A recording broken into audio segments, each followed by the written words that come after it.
Bwana Yesu Kristo asifiwe sana. Mimi ni Pastor John Kagoro. Mungu amenipa neema siku ya leo nizungumze na wewe kwa habari ya kombe la dunia. Kwa wewe ambaye ni shabiki wa mpira, ni mtu ambaye unafuatilia kombe la dunia, kuna kitu nitatamani ni kufungue akili leo kuhusu kombe la dunia. FIFA. Leo natamani tulitazame ili kombe na ishara za kishetani ambazo ziko nyuma ili kombe. Nisikilize kwa umakini sana. Unaweza ukachukulia mzaha, lakini ukauza nafsi yako kwa shetani bila kujijua. Unajua, kwenye Biblia, kwenye kitabu cha Danieli, tunajifunza kuna mfalme mmoja alikuwa anaitwa Nebukadreza. Alitengeneza sanamu ambayo watu wa ulimwengu mzima walipaswa kuiabudu, lakini watu watatu, Meshach, Shadrach na Abednego, hawakuiabudu hii sanamu.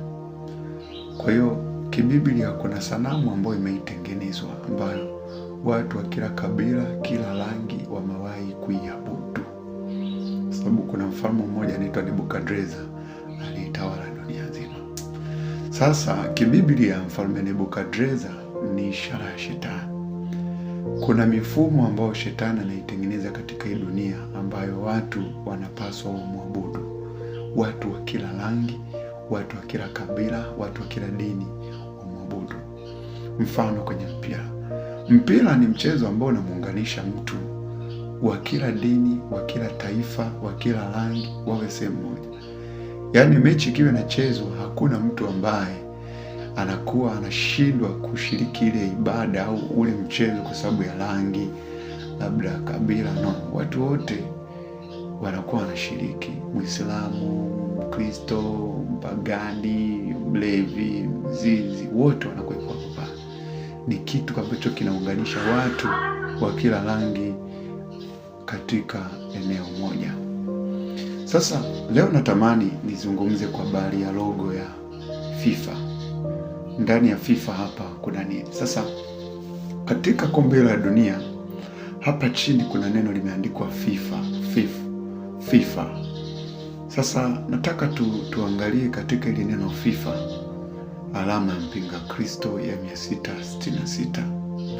Sasa ukiliangalia ile neno FIFA, kuna herufi F, I, F na A, si ndio? Sasa kwenye alphabetic order ya tuchukue maneno matatu tuchukue F, I na F. Okay, hayo maneno matatu tuyaweke kundi moja, iwe F, I, F. Sio FIFA, iwe F, I, F. F kwenye alphabetic order ni 6. I ni 9. F ni 6. Kwa nikiandika kwenye karatasi inakuja 696. Okay, hicho ndio kitu halisi kabisa, lakini nataka nikufungue akili. Hiyo 9 igeuze iwe 6. Hiyo 9 hiyo katikati hapo igeuze iwe 6. Unakuta moja kwa moja inakuja 666. Kwa nagundua ili kombe la dunia ni ajenda ya mpinga Kristo. Kama vile ambavyo watu watamwabudu mpinga Kristo wa ulimwengu mzima, ndio tunaona sasa hivi watu wanaabudu mpira. Watu wote wa kila rangi, wa kila mahali, wa kila eneo wanakuja kumwabudu shetani kupitia mpira. Kwa hiyo ndugu zangu, ninawaonya, mpira wa miguu ni mchezo wa mpinga Kristo. Kuna 666 katika huo mchezo. Yaani kama ambavyo mpinga Kristo atakuja dunia nzima itamwabudu, ndio ulivyo mpira wa miguu kombe la dunia. Hakuna mtu ambaye sasa hivi afuatilia mpira wa miguu. Ni wachache sana ambao ndo akina Meshach, Shadrach na Abednego. usifuatilie mpira wa miguu, mwana wa Mungu. Utaipoteza nafsi yako kwenye moto wa milele, na Mungu anatamani akuone kwenye ufalme wake. Mungu anakutamani akuone kwenye ufalme wake. Usifie dhambini, usikae kwenye dunia, usikae katika mpira wa miguu. Huko ni mchezo wa mpinga Kristo. Nimekuonya. Amen.